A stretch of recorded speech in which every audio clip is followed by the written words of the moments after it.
ನೋಡಿ, ರಾಜ್ಯಾದ್ಯಂತ ನಿರಂತರವಾಗಿ ಮಳೆ ಆಗ್ತಾ ಇದೆ, ವರ್ಣನ ಆರ್ಭಟ ಹೆಚ್ಚಾಗ್ತಾ ಇದೆ. ಹಾಗಾಗಿ ರಾಜ್ಯದಲ್ಲಿರುವಂತಹ ಎಲ್ಲಾ ಡ್ಯಾಂಗಳು ಕೂಡ ಬಹುತೇಕ ಭರ್ತಿಯಾಗುವ ಹಂತಕ್ಕೆ ಹೋಗಿದೆ.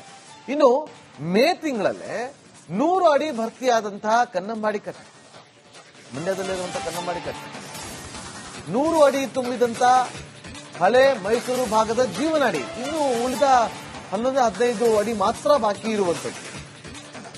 ಮೇ ಜೂನ್ ಅಲ್ಲಿ ಭರ್ತಿ ಆಗ್ತಾ ಇತ್ತು, ಈ ಹಂತಕ್ಕೆ ಬರ್ತಾ ಇತ್ತು. ಆದ್ರೆ ಮಳೆ ಆರಂಭದಲ್ಲೇ 100 ಅಡಿ ಭರ್ತಿಯಾಗಿದೆ. ಇದೇ ತರ ಒಳಹರಿವು ಹೆಚ್ಚಾದ್ರೆ 4 ದಿನಕ್ಕೆ ಇನ್ನೂ 11 ಅಡಿ ಕೂಡ ಭರ್ತಿಯಾಗೋಗುತ್ತೆ. ದಿನೇ ದಿನೇ ಡ್ಯಾಂನ ನೀರಿನ ಮಟ್ಟ ಏರಿಕೆ ಆಗ್ತಾನೆ ಇದೆ. ರೈತರಲ್ಲಿ ಮಂದಹಾಸ ಅಂತೂ ಇದ್ದೇ ಇದೆ. ಕಳೆದ 4 ದಿನದ ಹಿಂದೆ 89 ಅಡಿಗೆ ಕುಸಿದಿದ್ದ ನೀರಿನ ಮಟ್ಟ 4 ದಿನದ ಹಿಂದೆ.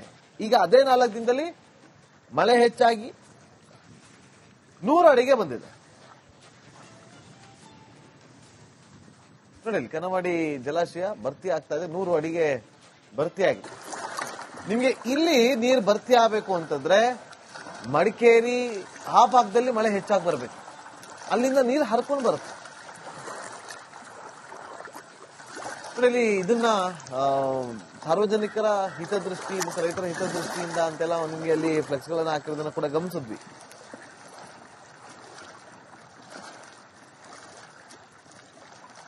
ಮತ್ತಷ್ಟು ಮಾಹಿತಿಯನ್ನು ಕೊಡೋದಕ್ಕೆ ನಮ್ಮ ಮೈಸೂರು ಪ್ರತಿನಿಧಿ ವಿನೋದ್ ನೇರ ಸಂಪರ್ಕದಲ್ಲಿ ಜಾಯ್ನ್ ಆಗಿದ್ದಾರೆ. ವಿನೋದ್, 4 ದಿನಕ್ಕೆ 100 ಅಡಿ ಬಂದು ತಲುಪಿದೆ.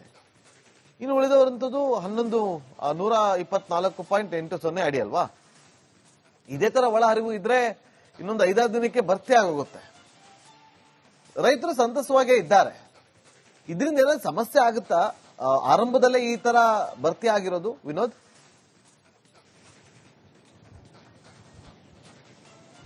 ನಾಗೇಂದ್ರ ಬಾಬು, ಈಗಾಗಲೇ ಏನು ಕಾವೇರಿ ಜಲಾನಯ ಪ್ರದೇಶದಲ್ಲಿ ಸಾಕಷ್ಟು ಮಳೆ ಆಗ್ತಿರೋ ಕಾರಣಕ್ಕಾಗಿ ಕೆಆರ್ಎಸ್ ಜಲಾಶಯಕ್ಕೆ ಬರ್ತಾ ಇರುವಂತಹ ಒಳ ಹರಿವಿನ ಪ್ರಮಾಣ ಕೂಡ ಸಾಕಷ್ಟು ಹೆಚ್ಚಳ ಆಗ್ತಿರೋ ಕಾರಣಕ್ಕಾಗಿ ಕೇವಲ 1 ವಾರದ ಅಂತರದಲ್ಲಿ ಈಗಾಗಲೇ 100 ಅಡಿ ತಲುಪಿರುವಂತದ್ದು. ಸುಮಾರು 124 ಅಡಿ ಸಾಮರ್ಥ್ಯವನ್ನು ಹೊಂದಿರುವಂತಹ ಕೆಆರ್ಎಸ್ ಜಲಾಶಯಕ್ಕೆ ಈಗಾಗಲೇ ಸುಮಾರು 18-20,000 ಕ್ಯೂಸೆಕ್ಸ್ ನೀರು ಹೊರ ಬರ್ತಾರ ಕಾರಣಕ್ಕಾಗಿ 1 ವಾರದಲ್ಲಿ ಈಗಾಗಲೇ 100 ಅಡಿ ತಲುಪಿರುವಂತದ್ದು. ಸಹಜವಾಗಿ ಜೂನ್, ಜುಲೈ, ಆಗಸ್ಟ್ ಈ ಸಂದರ್ಭದಲ್ಲಿ ಈ ತಿಂಗಳಲ್ಲಿ ಕಬಿನಿ ಇರಬಹುದು ಮತ್ತು ಕೆಆರ್ಎಸ್ ಜಲಾಶಯ ಇರಬಹುದು ತುಂಬುತ್ತಾ ಇತ್ತು. ಆದ್ರೆ ಕೆಆರ್ಎಸ್ ಏನು ಕಾವೇರಿ ಮಡಿಕೇರಿಯಲ್ಲೂ ಕೂಡ ಸಾಕಷ್ಟು ಮಳೆ ಆಗ್ತಿರೋ ಕಾರಣಕ್ಕಾಗಿ ಈಗಾಗಲೇ ಏನು 100 ಅಡಿ ತಲುಪಿದೆ. ಈಗಾಗಲೇ ಏನು ಕೃಷಿ ಚಟುವಟಿಕೆಗೂ ಕೂಡ ಸಾಕಷ್ಟು ಸಹಾಯ ಆಗುತ್ತೆ. ಜೊತೆಗೆ ಈಗಾಗಲೇ ಏನು ಇಂತಿಷ್ಟು ನೀರನ್ನು ಕೊಡಬೇಕು ಅಂತೇಳಿ ಈಗಾಗಲೇ ಒಂದಷ್ಟು ಗೈಡ್ಲೈನ್ಸ್ ಗಳಿದೆ. ಸೊ ಹೀಗಾಗಿ ತಮಿಳುನಾಡಿಗೆ ಹರಿಸುವಂತಹ ನೀರನ್ನು ಕೂಡ ಈಗಾಗಲೇ ಹೋಗ್ತಾರ ಕಾರಣಕ್ಕಾಗಿ ಆ ಸಮಸ್ಯೆ ಕೂಡ ಸಾಕಷ್ಟು ಬಗೆಹರುವಂತೆ ಕಾಣುತ್ತೆ. ಸದ್ಯ ಈಗಾಗಲೇ ನಾನಿರುವಂತದ್ದು ಈಗ ಕಬಿನಿ ಜಲಾಶಯ ನಾಗೇಂದ್ರ. ಈಗಾಗಲೇ ಈ ಒಂದು ಜಲಾಶಯ ಕೂಡ ಈಗಾಗಲೇ ಬಂದು ತಲುಪುವಂತದ್ದು ದೃಶ್ಯ ಗಮನಿಸ್ತಾ ಇರಬಹುದು. ಕಬಿನಿ ಜಲಾಶಯ ಈಗಾಗಲೇ ಮೈದುಂಬಿ ಹರಿತಾ ಇರುವಂತದ್ದು. ಕಬಿನಿ ಜಲಾಶಯ ಈಗಾಗಲೇ ಭರ್ತಿ ಹಂತಕ್ಕೆ ಬಂದು ತಲುಪಿರುವಂತದ್ದು ದೃಶ್ಯ ಗಮನಿಸ್ತಾ ಇರಬಹುದು. 84 ಅಡಿ ಸಾಮರ್ಥ್ಯ ಇರುವಂತಹ ಜಲಾಶಯ ಈಗಾಗಲೇ 80 ಅಡಿ ತಲುಪಿದೆ. 80 ಅಡಿ ತಲುಪ್ತಾ ಇದ್ದಾಗಲೇ ಈಗಾಗಲೇ ಏನು ಡ್ಯಾಂನ ಸುರಕ್ಷತೆ ದೃಷ್ಟಿಯಿಂದ ನೀರನ್ನು ಹೊರಬಿಡಲಾಗುತ್ತೆ. ಇವತ್ತು ಸದ್ಯಕ್ಕೆ 18,000 ಕ್ಯೂಸೆಕ್ಸ್ ನೀರು ಒಳಹರಿವಿದ್ರೆ ಈಗಾಗಲೇ 8,000 ಕ್ಯೂಸೆಕ್ಸ್ ನೀರನ್ನ ಹೊರಬಿಡಲಾಗ್ತಾ ಇರುವಂತದ್ದು.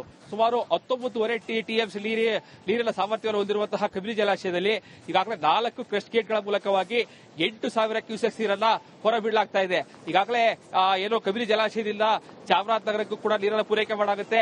ಜೊತೆಗೆ ಬೆಂಗಳೂರಿಗೂ ಕೂಡ ಕುಡಿಯೋ ನೀರನ್ನ ಪೂರೈಕೆ ಮಾಡಲಾಗುತ್ತೆ. ಮೈಸೂರು ಭಾಗಕ್ಕೂ ಕೂಡ ಇಲ್ಲಿಂದಲೇ ಕುಡಿಯುವ ನೀರನ್ನ ಪೂರೈಕೆ ಮಾಡಲಾಗ್ತಾ ಇರುವಂತದ್ದು. ಸೊ ಹೀಗಾಗಿ 4 ಕ್ರಸ್ಟ್ ಗೇಟ್ಗಳ ಮೂಲಕವಾಗಿ ಇವತ್ತಿನಿಂದ 8,000 ಕ್ಯೂಸೆಕ್ಸ್ ನೀರನ್ನ ಹೊರಬಿಡಲಾಗ್ತಾ ಇರುವಂತದ್ದು. ಕೇರಳದ ವಯನಾಡಿನಲ್ಲಿ ಸಾಕಷ್ಟು ಮಳೆ ಆಗ್ತಿರೋ ಕಾರಣಕ್ಕಾಗಿ ವರ್ಷಕ್ಕೆ 2 ಬಾರಿ ತುಂಬುವಂತಹ ರಾಜ್ಯದ ಏಕೈಕ ಜಲಾಶಯ ಅಂತಂದ್ರೆ ಅದು ಕಬಿನಿ ಜಲಾಶಯ.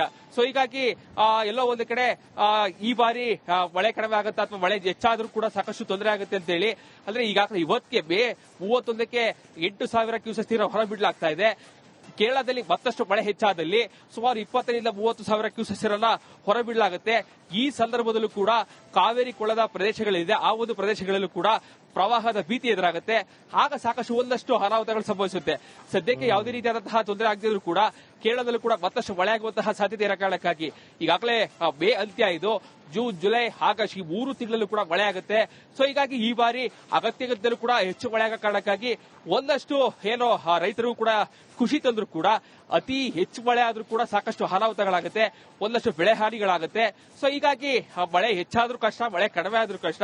ಕೆಲವೊಂದು ಕಡೆ ಕಬಿನಿ ಜಲಾಶಯ ಇರ್ಬೋದು, ಕೆಆರ್ ಜಲಾಶಯಗಳಿರ್ಬೋದು ಅವಧಿ ಉಲ್ಲವೇ ತುಂಬುತ್ತಾ ಕಾರಣಕ್ಕಾಗಿ ಸಾಕಷ್ಟು ಸಂತಸ ರೈತರ ಮುಖದಲ್ಲಿ ಈಗ ಕಾಣ್ತಾ ಇರುವಂತದ್ದು. Nagendra Babu. Okay, thank you Vinod. ನೋಡಿ, ರಾಜ್ಯಾದ್ಯಂತ ನಿರಂತರವಾಗಿ ಮಳೆ ಆಗ್ತಾ ಇದೆ, ಒಣನ ಆರ್ಭಟ ಹೆಚ್ಚಾಗ್ತಾ ಇದೆ. ಹಾಗಾಗಿ ರಾಜ್ಯದಲ್ಲಿರುವಂತ ಎಲ್ಲಾ ಡ್ಯಾಂಗಳು ಕೂಡ ಬಹುತೇಕ ಭರ್ತಿಯಾಗುವ ಹಂತಕ್ಕೆ ಹೋಗಿದೆ. ಇನ್ನು ಮೇ ತಿಂಗಳಲ್ಲೇ 100 ಅಡಿ ಭರ್ತಿಯಾದಂತಹ ಕನ್ನಂಬಾಡಿ ಕಟ್ಟೆ, ಮಂಡ್ಯದಲ್ಲಿರುವಂತಹ ಕನ್ನಂಬಾಡಿ ಕಟ್ಟೆ, 100 ಅಡಿ ತುಂಬಿದಂತ ಹಳೆ ಮೈಸೂರು ಭಾಗದ ಜೀವನಾಡಿ, ಇನ್ನು ಉಳಿದ 11-15 ಅಡಿ ಮಾತ್ರ ಬಾಕಿ ಇರುವಂತದ್ದು. ಮೇ ಜೂನ್ ಅಲ್ಲಿ ಭರ್ತಿ ಆಗ್ತಾ ಇತ್ತು, ಈ ಹಂತಕ್ಕೆ ಬರ್ತಾ ಇತ್ತು. ಆದ್ರೆ ಮಳೆ ಆರಂಭದಲ್ಲೇ 100 ಅಡಿ ಭರ್ತಿಯಾಗಿದೆ. ಇದೇ ತರ ಒಳಹರಿವು ಹೆಚ್ಚಾದ್ರೆ 4 ದಿನಕ್ಕೆ ಇನ್ನೂ 11 ಅಡಿ ಕೂಡ ಭರ್ತಿಯಾಗೋಗುತ್ತೆ. ದಿನೇ ದಿನೇ ಡ್ಯಾಮ್ನ ನೀರಿನ ಮಟ್ಟ ಏರಿಕೆ ಆಗ್ತಾನೆ ಇದೆ. ರೈತರಲ್ಲಿ ಮಂದಹಾಸ ಅಂತೂ ಇದ್ದೇ ಇದೆ. ಕಳೆದ 4 ದಿನದ ಹಿಂದೆ 89 ಅಡಿಗೆ ಕುಸಿದ ನೀರಿನ ಮಟ್ಟ, 4 ದಿನದ ಹಿಂದೆ. ಈಗ ಅದೇ 4 ದಿನದಲ್ಲಿ ಮಳೆ ಹೆಚ್ಚಾಗಿ 100 ಅಡಿಗೆ ಬಂದಿದೆ. ನೋಡಿ, ಕನ್ನಂಬಾಡಿ ಜಲಾಶಯ ಭರ್ತಿ ಆಗ್ತಾ ಇದೆ, 100 ಅಡಿಗೆ ಭರ್ತಿಯಾಗಿದೆ. ನಿಮ್ಗೆ ಇಲ್ಲಿ ನೀರು ಭರ್ತಿ ಆಗಬೇಕು ಅಂತಂದ್ರೆ ಮಡಿಕೇರಿ ಆ ಭಾಗದಲ್ಲಿ ಮಳೆ ಹೆಚ್ಚಾಗಿ ಬರಬೇಕು, ಅಲ್ಲಿಂದ ನೀರು ಹರ್ಕೊಂಡು ಬರುತ್ತೆ. ಇಲ್ಲಿ ಇದನ್ನ ಸಾರ್ವಜನಿಕರ ಹಿತದೃಷ್ಟಿ ಮತ್ತು ರೈತರ ಹಿತದೃಷ್ಟಿಯಿಂದ ಅಂತೆಲ್ಲ ನಿಮಗೆ ಅಲ್ಲಿ ಫ್ಲೆಕ್ಸ್ ಗಳನ್ನ ಹಾಕಿರೋದನ್ನ ಕೂಡ ಗಮನಿಸಿದ್ವಿ.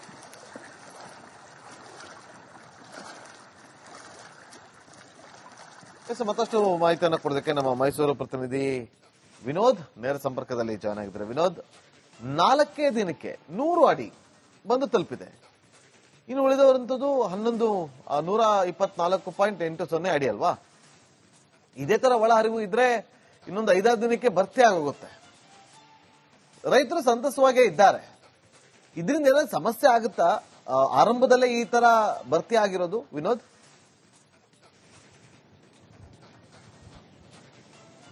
ನಾಗೇಂದ್ರ ಬಾಬು, ಈಗಾಗಲೇ ಏನು ಕಾವೇರಿ ಜಲಾನಯ ಪ್ರದೇಶದಲ್ಲಿ ಸಾಕಷ್ಟು ಮಳೆ ಆಗ್ತಿರೋ ಕಾರಣಕ್ಕಾಗಿ ಕೆಆರ್ ಜಲಾಶಯಕ್ಕೆ ಬರ್ತಾ ಇರುವಂತಹ ಒಳ ಹರಿವಿನ ಪ್ರಮಾಣ ಕೂಡ ಸಾಕಷ್ಟು ಹೆಚ್ಚಳ ಆಗ್ತಿರೋ ಕಾರಣಕ್ಕಾಗಿ ಕೇವಲ 1 ವಾರದ ಅಂತರದಲ್ಲಿ ಈಗಾಗಲೇ 100 ಅಡಿ ತಲುಪಿರುವಂತದ್ದು. ಸುಮಾರು 124 ಅಡಿ ಸಾಮರ್ಥ್ಯವನ್ನು ಹೊಂದಿರುವಂತಹ ಕೆಆರ್ ಜಲಾಶಯಕ್ಕೆ ಈಗಾಗಲೇ ಸುಮಾರು 18-20,000 ಕ್ಯೂಸೆಕ್ಸ್ ನೀರು ಹೊರ ಬರ್ತಾರ ಕಾರಣಕ್ಕಾಗಿ 1 ವಾರದಲ್ಲಿ ಈಗಾಗಲೇ 100 ಅಡಿ ತಲುಪಿರುವಂತದ್ದು. ಸಹಜವಾಗಿ ಜೂನ್, ಜುಲೈ, ಆಗಸ್ಟ್ ಈ ಸಂದರ್ಭದಲ್ಲಿ ಈ ತಿಂಗಳಲ್ಲಿ ಕಬಿನಿ ಇರಬಹುದು ಮತ್ತು ಕೆಆರ್ ಜಲಾಶಯ ಇರಬಹುದು ತುಂಬುತ್ತಾ ಇತ್ತು. ಆದ್ರೆ ಕೆಆರ್ಎಸ್ ಏನು ಕಾವೇರಿ ಮಡಿಕೇರಿಯಲ್ಲೂ ಕೂಡ ಸಾಕಷ್ಟು ಮಳೆ ಆಗ್ತಿರೋ ಕಾರಣಕ್ಕಾಗಿ ಈಗಾಗಲೇ ಏನು 100 ಅಡಿ ತಲುಪಿದೆ. ಈಗಾಗಲೇ ಏನು ಕೃಷಿ ಚಟುವಟಿಕೆಗೂ ಕೂಡ ಸಾಕಷ್ಟು ಸಹಾಯ ಆಗುತ್ತೆ. ಜೊತೆಗೆ ಈಗಾಗಲೇ ಏನು ಇಂತಿಷ್ಟು ನೀರನ್ನು ಕೊಡಬೇಕು ಅಂತೇಳಿ ಈಗಾಗಲೇ ಒಂದಷ್ಟು ಗೈಡ್ಲೈನ್ಸ್ ಗಳಿದೆ. ಸೊ ಹೀಗಾಗಿ ತಮಿಳುನಾಡಿಗೆ ಹರಿಸುವಂತಹ ನೀರನ್ನು ಕೂಡ ಈಗಾಗಲೇ ಹೋಗ್ತಾರ ಕಾರಣಕ್ಕಾಗಿ ಆ ಸಮಸ್ಯೆ ಕೂಡ ಸಾಕಷ್ಟು ಬಗೆಹರುವಂತೆ ಕಾಣುತ್ತೆ. ಸದ್ಯ ಈಗಾಗಲೇ ನಾನಿರುವಂತದ್ದು ಈಗ ಕಬಿನಿ ಜಲಾಶಯ. ನಾಗೇಂದ್ರ, ಈಗಾಗಲೇ ಈ ಒಂದು ಜಲಾಶಯ ಕೂಡ ಈಗಾಗಲೇ ಬಂದು ತಲುಪುವಂತದ್ದು ದೃಶ್ಯ ಗಮನಿಸ್ತಾ ಇರಬಹುದು. ಕಬಿನಿ ಜಲಾಶಯ ಈಗಾಗಲೇ ಮೈದುಂಬಿ ಹರಿತಾ ಇರುವಂತದ್ದು. ಕಬಿನಿ ಜಲಾಶಯ ಈಗಾಗಲೇ ಭರ್ತಿ ಹಂತಕ್ಕೆ ಬಂದು ತಲುಪಿರುವಂತದ್ದು ದೃಶ್ಯ ಗಮನಿಸ್ತಾ ಇರಬಹುದು. 84 ಅಡಿ ಸಾಮರ್ಥ್ಯ ಇರುವಂತಹ ಜಲಾಶಯ ಈಗಾಗಲೇ 80 ಅಡಿ ತಲುಪಿದೆ. 80 ಅಡಿ ತಲುಪ್ತಾ ಇದ್ದಾಗಲೇ ಈಗಾಗಲೇ ಏನು ಡ್ಯಾಮ್ನ ಸುರಕ್ಷತೆ ದೃಷ್ಟಿಯಿಂದ ನೀರನ್ನು ಹೊರಬಿಡಲಾಗುತ್ತೆ. ಇವತ್ತು ಸದ್ಯಕ್ಕೆ 18,000 ಕ್ಯೂಸೆಕ್ಸ್ ನೀರು ಒಳಹರಿವಿದ್ರೆ ಈಗಾಗಲೇ 8,000 ಕ್ಯೂಸೆಕ್ಸ್ ನೀರನ್ನ ಹೊರಬಿಡಲಾಗ್ತಾ ಇರುವಂತದ್ದು. ಸುಮಾರು 19.5 ಟಿಎಂಸಿ ನೀರಿನ ಸಾಮರ್ಥ್ಯವನ್ನು ಹೊಂದಿರುವಂತಹ ಕಬಿನಿ ಜಲಾಶಯದಲ್ಲಿ ಈಗಾಗಲೇ 4 ಕ್ರಸ್ಟ್ ಗೇಟ್ಗಳ ಮೂಲಕವಾಗಿ 8,000 ಕ್ಯೂಸೆಕ್ಸ್ ನೀರನ್ನ ಹೊರಬಿಡಲಾಗ್ತಾ ಇದೆ. ಈಗಾಗಲೇ ಏನೋ ಕಬಿನಿ ಜಲಾಶಯದಿಂದ ಚಾಮರಾಜನಗರಕ್ಕೂ ಕೂಡ ನೀರನ್ನು ಪೂರೈಕೆ ಮಾಡಲಾಗುತ್ತೆ. ಜೊತೆಗೆ ಬೆಂಗಳೂರಿಗೂ ಕೂಡ ಕುಡಿಯುವ ನೀರನ್ನ ಪೂರೈಕೆ ಮಾಡಲಾಗುತ್ತೆ. ಮೈಸೂರು ಭಾಗಕ್ಕೂ ಕೂಡ ಇಲ್ಲಿಂದಲೇ ಕುಡಿಯುವ ನೀರನ್ನ ಪೂರೈಕೆ ಮಾಡಲಾಗ್ತಾ ಇರುವಂತದ್ದು. ಸೊ ಹೀಗಾಗಿ 4 ಕ್ರಸ್ಟ್ ಗೇಟ್ಗಳ ಮೂಲಕವಾಗಿ ಇವತ್ತಿನಿಂದ 8,000 ಕ್ಯೂಸೆಕ್ಸ್ ನೀರನ್ನ ಹೊರಬಿಡಲಾಗ್ತಾ ಇರುವಂತದ್ದು. ಕೇರಳದ ವಯನಾಡಿನಲ್ಲಿ ಸಾಕಷ್ಟು ಮಳೆ ಆಗ್ತಿರೋ ಕಾರಣಕ್ಕಾಗಿ ಆ ವರ್ಷಕ್ಕೆ 2 ಬಾರಿ ತುಂಬುವಂತಹ ರಾಜ್ಯದ ಏಕೈಕ ಜಲಾಶಯ ಅಂತಂದ್ರೆ ಅದು ಕಬಿನಿ ಜಲಾಶಯ. ಸೊ ಹೀಗಾಗಿ ಎಲ್ಲೋ ಒಂದು ಕಡೆ ಈ ಬಾರಿ ಮಳೆ ಕಡಿಮೆ ಆಗುತ್ತಾ ಅಥವಾ ಮಳೆ ಹೆಚ್ಚಾದ್ರೂ ಕೂಡ ಸಾಕಷ್ಟು ತೊಂದರೆ ಆಗುತ್ತೆ ಅಂತ ಹೇಳಿ ಅಂದ್ರೆ ಈಗಾಗಲೇ ಇವತ್ತಿಗೆ ಮೇ 31ಕ್ಕೆ 8,000 ಕ್ಯೂಸೆಕ್ ನೀರು ಹೊರಬಿಡಲಾಗ್ತಾ ಇದೆ. ಕೇರಳದಲ್ಲಿ ಮತ್ತಷ್ಟು ಮಳೆ ಹೆಚ್ಚಾದಲ್ಲಿ ಸುಮಾರು 20ರಿಂದ 30,000 ಕ್ಯೂಸೆಕ್ ನೀರನ್ನ ಹೊರಬಿಡಲಾಗುತ್ತೆ. ಈ ಸಂದರ್ಭದಲ್ಲೂ ಕೂಡ ಕಾವೇರಿ ಕೊಳ್ಳದ ಪ್ರದೇಶಗಳಿದೆ, ಆ ಒಂದು ಪ್ರದೇಶಗಳಲ್ಲೂ ಕೂಡ ಪ್ರವಾಹದ ಭೀತಿ ಎದುರಾಗುತ್ತೆ. ಆಗ ಸಾಕಷ್ಟು ಒಂದಷ್ಟು ಅನಾಹುತಗಳು ಸಂಭವಿಸುತ್ತೆ. ಸದ್ಯಕ್ಕೆ ಯಾವುದೇ ರೀತಿಯಾದಂತಹ ತೊಂದರೆ ಆಗದಿದ್ರೂ ಕೂಡ ಕೇರಳದಲ್ಲೂ ಕೂಡ ಮತ್ತಷ್ಟು ಮಳೆ ಆಗುವಂತಹ ಸಾಧ್ಯತೆ ಇರೋ ಕಾರಣಕ್ಕಾಗಿ ಈಗಾಗಲೇ ಮೇ ಅಂತ್ಯ ಇದು, ಜೂನ್, ಜುಲೈ, ಆಗಸ್ಟ್ ಈ 3 ತಿಂಗಳಲ್ಲೂ ಕೂಡ ಮಳೆ ಆಗುತ್ತೆ. ಸೊ ಹೀಗಾಗಿ ಈ ಬಾರಿ ಅಗತ್ಯದಲ್ಲೂ ಕೂಡ ಹೆಚ್ಚು ಮಳೆ ಆಗೋ ಕಾರಣಕ್ಕಾಗಿ ಒಂದಷ್ಟು ಏನೋ ರೈತರು ಕೂಡ ಖುಷಿ ತಂದ್ರು ಕೂಡ ಅತಿ ಹೆಚ್ಚು ಮಳೆ ಆದ್ರೂ ಕೂಡ ಸಾಕಷ್ಟು ಅನಾಹುತಗಳಾಗುತ್ತೆ, ಒಂದಷ್ಟು ಬೆಳೆ ಹಾನಿಗಳಾಗುತ್ತೆ. ಸೊ ಹೀಗಾಗಿ ಮಳೆ ಹೆಚ್ಚಾದ್ರೂ ಕಷ್ಟ, ಮಳೆ ಕಡಿಮೆ ಆದ್ರೂ ಕಷ್ಟ. ಎಲ್ಲ ಒಂದು ಕಡೆ ಕಬಿನಿ ಜಲಾಶಯ ಇರ್ಬೋದು, ಕೆಆರ್ಎಸ್ ಜಲಾಶಯ